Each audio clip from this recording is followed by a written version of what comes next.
Wind breaks and shelter belts. Wind breaks क्या हैं? ये ऐसी स्ट्रक्चर होती हैं जो कि विंड वेलोसिटी को रिड्यूस करती हैं तथा विंड फ्लो को ब्रेक करती हैं। जैसा कि नेम इंडिकेट कर रहा है, wind breaks means wind plus break. जो हवा की गति, हवा के वेग को कम कर दे, उन स्ट्रक्चर्स को हम नाम देते हैं विंड ब्रेक्स। नेक्स्ट टर्मिनोलॉजी आती है शेल्टर बेल्ट।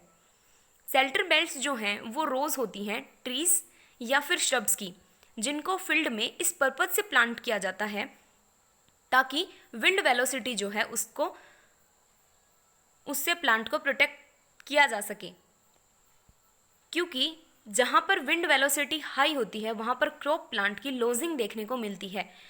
क्रॉप लॉजिंग का मतलब प्लांट्स का हाई विंड वेलोसिटी के कारण या अत्यधिक हवा के वेग के कारण क्रॉप प्लांट का गिर जाना, तो इससे हमें प्रोटेक्शन मिल सकती है।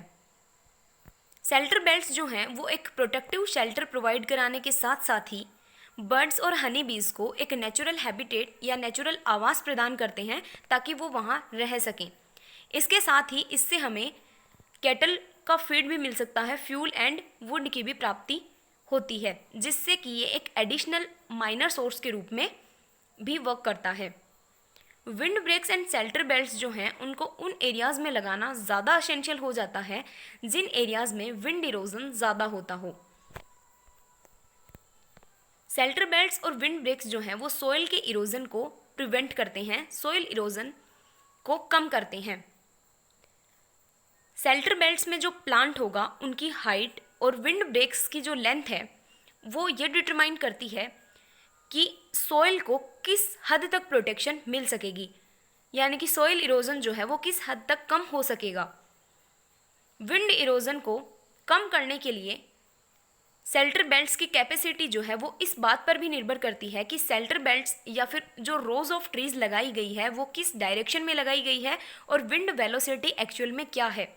अगर किसी पर्टिकुलर एरिया में, किसी प्रोटेक्टिव एरिया में विंड वेलोसिटी ज़्यादा हुई तो पर्टिकुलर रोज ऑफ ट्रीज के बीच में जो स्पेस होगा उस स्पेस को या फिर जो इंटरवल्स होगा उन इंटरवल्स को रिड्यूस कर दिया जाएगा, जिससे कि विंड इरोजन में को कम करने में काफ़ी हेल्प मिलेगी। Reduction in wind speed reduces then evaporation losses and makes available more water to crops.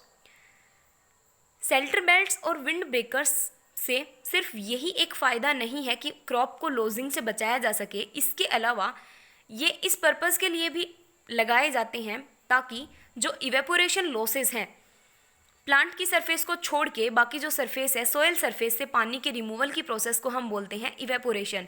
तो जो इवेपोरेशन लॉसेस हैं, क्योंकि जितनी ज़्यादा विंड वेलोसिटी होगी उतने ज़्यादा इवेपोरेशन लॉसेस जो हैं वो इंक्रीज़ होंगे। तो विंड वेलोसिटी को अगर रिड्यूस कर दिया जाए तो इवेपोरेशन लॉसेस जो हैं वो कम हो जाएंगे। तो हमें विंड वेलोसिटी को इसलिए भी रिड्यूस करना ज़्यादा ज़रूरी हो जाता है ताकि हम इवेपोरेशन लॉसेस को कम करें, ताकि हमारी क्रॉप जो है उसको ज़्यादा वाटर की अवेलेबिलिटी हो सके। जनरली शेल्टर बेल्ट्स के जो बेनिफिशियल इफेक्ट्स हैं वो ड्रोट एरियाज़ में देखने को मिलते हैं, क्योंकि ड्रोट एरियाज़ में ऑलरेडी पानी की कमी होती है। अगर हाई विंड वेलोसिटी के कारण और ज़्यादा इवेपोरेशन लॉसेस हो गए तो हमें क्रॉप फेलियर का सामना भी करना पड़ सकता है। ये जो शेल्टर बेल्ट्स होते हैं ये माइक्रो क्लाइमेट को मॉडिफाई कर देते हैं ताकि ये क्रॉप प्रोडक्शन के लिए फेवरेबल क्लाइमेट बन जाए और बर्ड्स और हनी बीज और पेट एनिमल्स जो होते हैं उनके लिए एक शेल्टर यानी कि आवास का काम भी करते हैं।